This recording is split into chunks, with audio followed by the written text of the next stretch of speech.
یہ کہانی حقیقی واقعات پر مبنی ہے۔ پہچان چھپانے کے لیے نام، مقام اور واقعات کی ترتیب میں تبدیلی کی گئی ہے۔ ہم آپ کے لیے ایک ایماندار اور فرض شناس پولیس انویسٹیگیشن آفیسر کی 35 سالہ یادداشتوں سے ایسے سچے واقعات ڈھونڈ کر لائے ہیں جن کو سن کر آپ کے رونگٹے کھڑے ہو جائیں گے۔ اگر کہانی پسند آئے اور آپ اس جیسی اور سچی کرائم کہانیاں سننا چاہیں تو ہمارے چینل کو سبسکرائب کر لیں اور بیل کے بٹن کو دبانا نہ بھولیں تاکہ ہر نئی کہانی کا نوٹیفیکیشن آپ کو ملتا رہے۔ قتل کے اس کیس میں سب سے عجیب بات مشکوک افراد کی تعداد تھی۔ پولیس کے سامنے اتنے مشکوک افراد موجود تھے کہ یہ فیصلہ کرنا مشکل تھا کہ ان میں سے کس کی انویسٹیگیشن سب سے پہلے کی جائے۔ کیس کی ابتدا ایک فون کال سے ہوئی۔ جیکب آباد کے ایک تھانے میں ایک فون کال کی گئی۔ فون کرنے والا بہت گھبرایا ہوا تھا۔ اس نے پولیس کو بتایا کہ کوئٹہ روڈ کے ایک سنسان موڑ پر ایک عورت کی لاش بیچ روڈ پر پڑی ہے اور مقتولہ کی کار بھی وہیں کھڑی ہے۔ انسپکٹر بلال اپنی ٹیم کے ساتھ فوراً جائے وقوع پر پہنچ گئے۔ پولیس کو فون کرنے والے دو نوجوان دوست تھے۔ دونوں بے حد ڈرے ہوئے تھے۔ انہوں نے بتایا کہ وہ یہاں سے اپنی موٹر سائیکل پر گزر رہے تھے، تبھی انہوں نے بیچ روڈ پر لاش پڑی دیکھی اور پولیس کو آگاہ کر دیا۔ انسپکٹر بلال ان سے کافی تفتیش کی اور ان بیانات کی تصدیق بھی کرائی۔ وہ سچ بول رہے تھے، لیکن انسپکٹر بلال نے انہیں مشکوک افراد کی لسٹ میں شامل کر لیا۔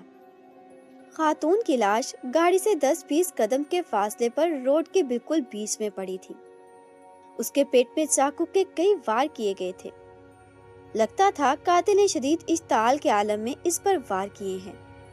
انسپکٹر بلال کا اندازہ تھا کہ وہ خود گاڑی سے اتر کر اس مقام تک پہنچی تھی جہاں اس کی لاش پڑی تھی۔ حلیے سے وہ کسی کھاتے پیتے گھر کی پڑھی لکھی خاتون لگ رہی تھی، مگر ان کے جسم پر ایک بھی زیور نہیں تھا، جو ایک عجیب بات تھی۔ گاڑی کی تلاشی لی گئی تو ان کے بیگ سے لیپ ٹاپ برآمد ہوا، جبکہ ان کا پرس جھاڑی میں پڑا تھا اور اس میں بھی ایک بھی پیسہ نہیں تھا۔ قاتل یا ڈاکو پیسے، زیور اور موبائل سب لے گئے، مگر لیپ ٹاپ چھوڑ گئے۔ پرس سے ملنے والے کاغذات سے ان خاتون کی شناخت ہو گئی۔ وہ شیزہ امتیاز تھی۔ وہ ایک 35 سالہ شادی شدہ خاتون تھی۔ ایک کنسٹرکشن کمپنی میں جنرل مینیجر تھی۔ گاڑی کے کاغذات بھی موجود تھے۔ وہ گاڑی انہی کی تھی اور وہ خود ہی اس کو ڈرائیو کر رہی تھی۔ پولیس نے شیزہ کے گھر والوں سے رابطہ کیا۔ شیزہ کے شوہر امتیاز نے لاش کی شناخت کر لی۔ امتیاز ایک دبی ہوئی شخصیت کا مالک تھا۔ اس کو دیکھ کر لگتا نہیں تھا کہ وہ شیزہ جیسی کسی ماڈرن عورت کا شوہر تھا۔ وہ ضرورت سے زیادہ ہی غمزدہ دکھائی دے رہا تھا۔ انسپکٹر بلال کی مشکوک افراد کی فہرست میں امتیاز کا نام بھی شامل ہو گیا۔ شیزہ کا ایک 15 سالہ بیٹا ایان بھی تھا۔ وہ بھی سخت غمزدہ تھا، مگر اپنے باپ کی طرف اس کا رویہ جارحانہ تھا۔ پولیس نے پوسٹ مارٹم کے بعد لاش ان کے حوالے کر دی اور اپنی تفتیش کا باقاعدہ آغاز کیا۔ انسپکٹر بلال نے شیزہ کے کال ریکارڈز نکلوائے۔ ان کے کال ریکارڈز میں کوئی ایسی بات نہ ملی جو مجرم کی طرف نشاندہی کرتی۔ آخری کال اس کے بیٹے ایان کی تھی۔ ایان نے بتایا کہ وہ ڈنر کے لیے اپنی ماما کا انتظار کر رہا تھا اور اسی سلسلے میں اس نے شیزہ کو فون بھی کیا تھا۔ اس کیس میں اتنے مشکوک افراد تھے کہ یہ اندازہ کرنا مشکل تھا ان میں سے کون سا قاتل رہا ہوگا۔ انسپکٹر بلال نے ایک ایک کر کے ان افراد کی چھان بین شروع کر دی۔ سب سے پہلے ان دو نوجوانوں کو زیر تفتیش لایا گیا۔ دونوں کافی ڈرے ہوئے تھے۔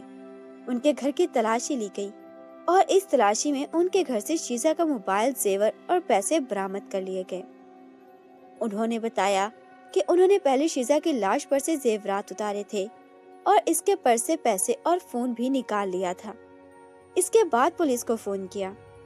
انہوں نے سوچا تھا کہ اس طرح پولیس ان پر شک نہیں کرے گی۔ لیپ ٹاپ کافی بڑا تھا اور جیب پہ نہیں آ سکتا تھا، اس لیے انہوں نے لیپ ٹاپ گاڑی میں ہی چھوڑ دیا۔ وہ لاش کے سامان کی چوری کے مجرم تھے، مگر قتل انہوں نے نہیں کیا تھا۔ انسپکٹر بلال نے کافی باریک بینی سے تفتیش کی، مگر ان دونوں کے خلاف کوئی ثبوت نہ ملا۔ انسپکٹر بلال کا اگلا سسپیکٹ شیزہ کا باس راہیل تھا۔ شیزہ راہیل کنسٹرکشن کمپنی میں 10 سال سے کام کر رہی تھی۔ اس کا آفس کافی خوبصورت اور سجا ہوا تھا۔ انسپیکٹر بلال کمپنی کے مالک روہیل سے بھی ملا۔ روہیل اور ایک درمیانی عمر کا خوش شکل شخص تھا جو شیزا کی موت پر بہت دکھی نظر آ رہا تھا۔ انسپیکٹر بلال نے آفس میں سب سے ہی پوچھ گچھ کی۔ تفتیش کے نتائج حیرت انگیز تھے۔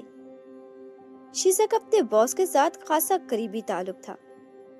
روہیل نے بھی بڑی آسانی سے مان لیا کہ وہ شیزا سے شادی کرنا چاہتا تھا۔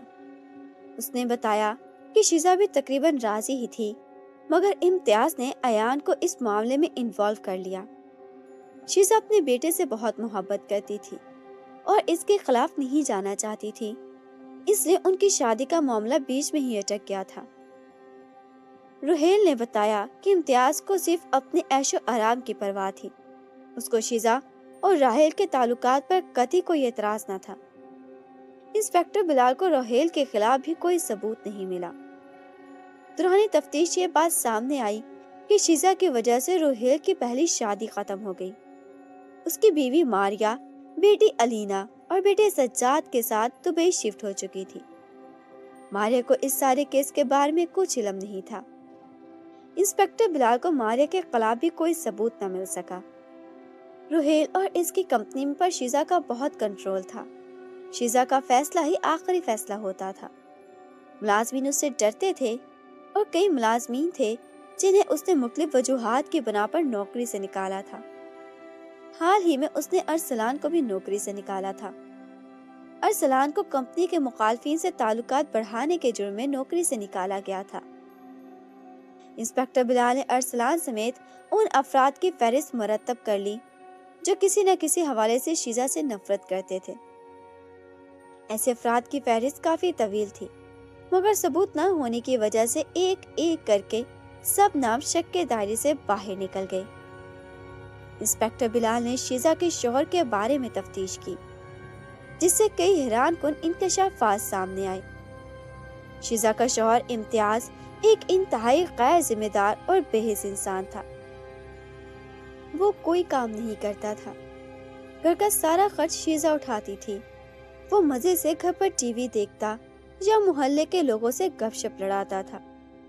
اس کو شیزا اور روہیل کے افیئر کے بارے میں سب معلوم تھا، مگر وہ اس بارے میں بالکل انجان بنا رہا۔ مگر جب شیزا نے اس کو بتایا کہ روہیل اور شیزا شادی کرنا چاہتے ہیں تو امتیاز نے اس کو روکنے کی کوشش کی۔ اس نے اپنے بیٹے ایان کے ذریعے شیزا کو روکنا چاہا۔ انسپیکٹر بلال کو کوئی ایسا ثبوت نہیں ملا جس سے امتیاز پر شیزا کے قتل کا الزام ثابت ہوتا۔ انسپیکٹر بلال کے مشکوک افراد کی فہرست ثبوت نہ ہونے کی وجہ سے مختصر سے مختصر ہوتی چلی گئی۔ پھر آخر قاتل کون تھا؟ انسپیکٹر بلال نے آفس سے جائے وقوع تک کے CCTV چیک کرنے کا فیصلہ کیا اور یہی فیصلہ انہیں قاتل تک لے گیا۔ آفس سے جائے وقوع تک خاصا طویل راستہ تھا جس میں کئی جگہ CCTV کیمرے تھے۔ ان میں سے کئی کیمروں میں شیزا کی گاڑی اپنے مقتل کی طرف بڑھتی نظر آئی تھی۔ ایسے ہی ایک سگنل پر سے گزرتی شیزا کی گاڑی میں کچھ غیر معمولی نظر آیا۔ کئی بار ویڈیو کی رفتار آہستہ کر کے اور زوم کر کے دیکھنے پر انسپیکٹر بلال کو کچھ ایسا نظر آیا کہ وہ حیران رہ گئے۔ اس رات شیزا کے ساتھ پیسنجر سیٹ پر کوئی موجود تھا، جبکہ شیزا آفس سے اکیلے نکلی تھی۔ یہ شخص راستے میں اس کی گاڑی میں سوار ہوا تھا۔ پیسنجر سیٹ پر موجود شخص کا چہرہ یا حلیہ نہایت غیر واضح تھا، مگر یہ بات یقینی تھی وہ جو کوئی تھا شیزا کے نہایت قریب تھا، کیونکہ وہ کسی انجان شخص کو اپنے ساتھ پیسنجر سیٹ پر نہیں بٹھائے گی۔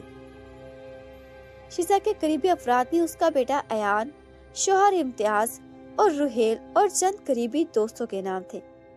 انسپیکٹر بلال نے ان سب کے فونز کی لوکیشن نکلوائی۔ ان میں سے جس شخص کی لوکیشن شیزا کے فون کی لوکیشن سے میچ ہوئی، اس شخص پر انسپیکٹر بلال نے کبھی شک کیا ہی نہیں تھا۔ وہ شخص شیزا کا 15 سالہ بیٹا ایان تھا، جبکہ ایان کے بیان کے مطابق اس وقت وہ اپنے گھر میں ڈنر ٹیبل پر اپنی ماں کا انتظار کر رہا تھا۔ انسپیکٹر بلال نے ایان کو گرفتار کروا لیا۔ ایان نے مزاحمت نہیں کی اور بڑی آسانی سے اپنا جرم قبول کر لیا۔ ایان نے بتایا کہ وہ بچپن سے اپنی ماں کے ہاتھوں اپنے باپ کو ذلیل ہوتے دیکھ رہا تھا۔ اس کا کہنا تھا کہ اس کو کبھی اپنی باپ پر غصہ آتا تو کبھی اپنے باپ پر۔ وہ جیسے جیسے بڑا ہوا اسے اپنے باپ کو ہر جگہ بے عزت ہوتے دیکھا۔ وہ اپنے باپ سے کئی بار کہہ چکا تھا کہ وہ کوئی کام کرے تاکہ ماں کی نظروں میں اس کی کچھ عزت بنے، مگر امتیاز اس معاملے میں بالکل بے حس تھا۔ اسی دوران شیزا اور روہیل کی شادی کی خبر ان کے سامنے آئی۔